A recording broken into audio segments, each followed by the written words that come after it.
My great grandfather always enjoyed the outdoors, woodworking, fishing, hunting, and camping. He proudly served our country during World War II in the U.S. Air Force and was a precise craftsman, winning many awards, including the Governor's Craftsman of the Year in 1978. However, over 6 years ago, all of his joys and hobbies of life came to a streaking halt. He could no longer eat, walk around freely, or even use the bathroom on his own.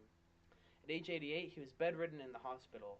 Every day became a chore and a dreadful experience that became unbearable.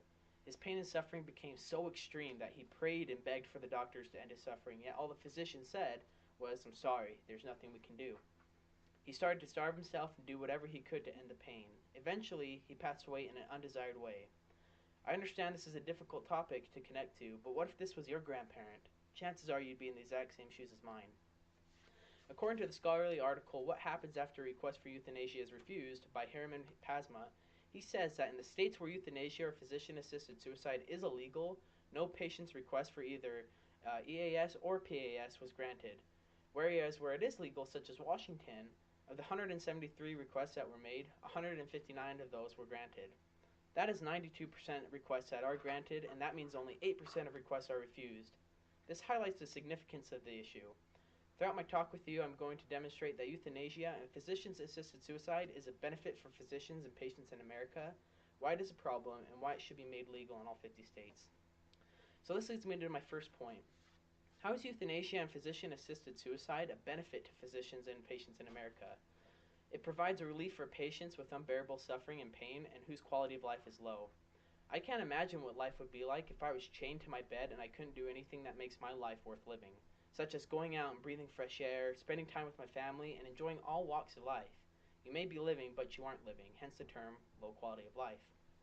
EAS and PAS opens up funds, organ donations, and resources in hospitals and care centers.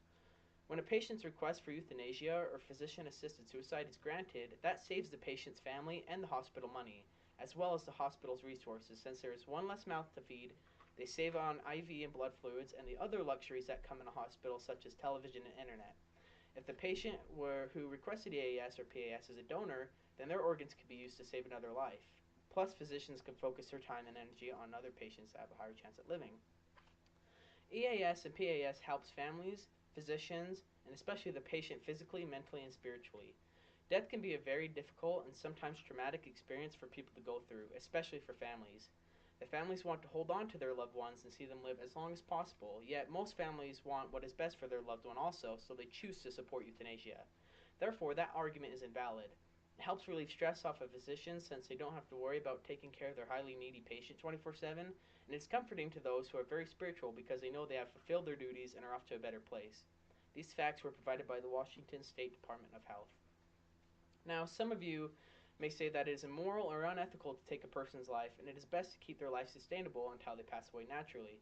But this argument is inadequate because it is the patient that makes the decision to end their life, and it also has to be approved by a physician under a list of standards and laws. Take for the example the Death with Dignity Act, which is active in the states of Oregon and Washington. This act allows terminally ill patients to end their lives through voluntary self-administration of lethal medications expressly prescribed by a physician after they review the patient's condition and follow through with the requirements listed under the act, which leads me to my second point of why is it a problem that euthanasia and physician-assisted suicide is only legal in 6 states, which are Oregon, Washington, Vermont, California, Montana, Colorado, and Washington, D.C. Well, according to the United States Department of Health and Human Services, patients will flee to these states in order to receive EAS and PAS, which will reduce the amount of space and resources the state has to offer. Patients will find a way to kill themselves if the desire is high enough. Just like my grandfather did, he starved himself to the point where his body began to shut down. Others have overdosed on medication to end their suffering. It is unethical, immoral, and selfish to deny a terminally ill patient the request for euthanasia or physician-assisted suicide. If the patient has no chance of surviving and is in physical, mental, or spiritual pain, then why are we wasting the resources to keep them alive with that little time they have left? That does not make sense to me.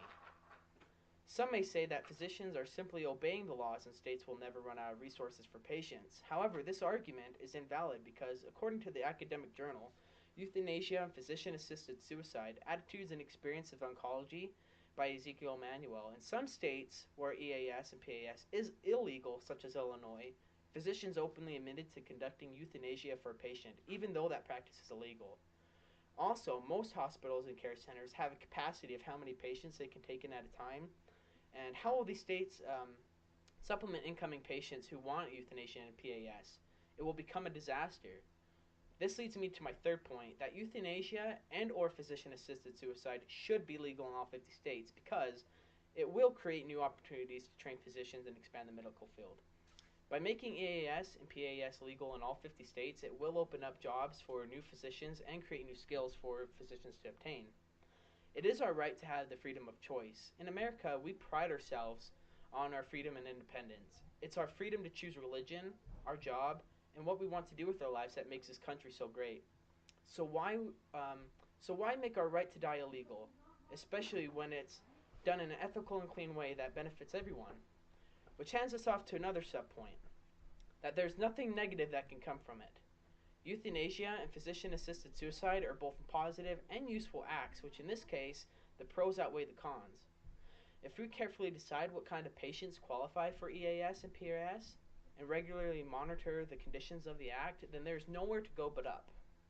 In the states where these acts are legal, the medical field has grown exponentially well with positive reinforcement in the workplace and positive outcomes of the patients and their loved ones. I received these statistics from the Death with Dignity Act. With all that has been said, I hope I shed some new light on everybody's perspective of euthanasia and physician-assisted suicide. Hopefully with our knowledge of how euthanasia and physician-assisted suicide is a benefit for physicians and patients in America, why it is a problem, and why it should be made legal in all 50 states, we can make a difference within our country. In closing, put yourself in a situation where you are so sick that the sight of food makes your stomach turn, that getting out of the bed makes you want to collapse and tremble on the ground, where your mental health is so shot that you are literally going insane. Is this the life that you would like to live? Personally, if this was my state of health where my physical, mental, and spiritual capability prevents me from doing the simple things in life, then I would not want to live either. This is happening to thousands of terminally ill patients throughout America. It is time to make that change. Talk to your legislator. Talk to your government. Let's make that change. Together, united, we stand to a better world where our right to die is not crumpled by the offsetting beliefs of our program system. Thank you.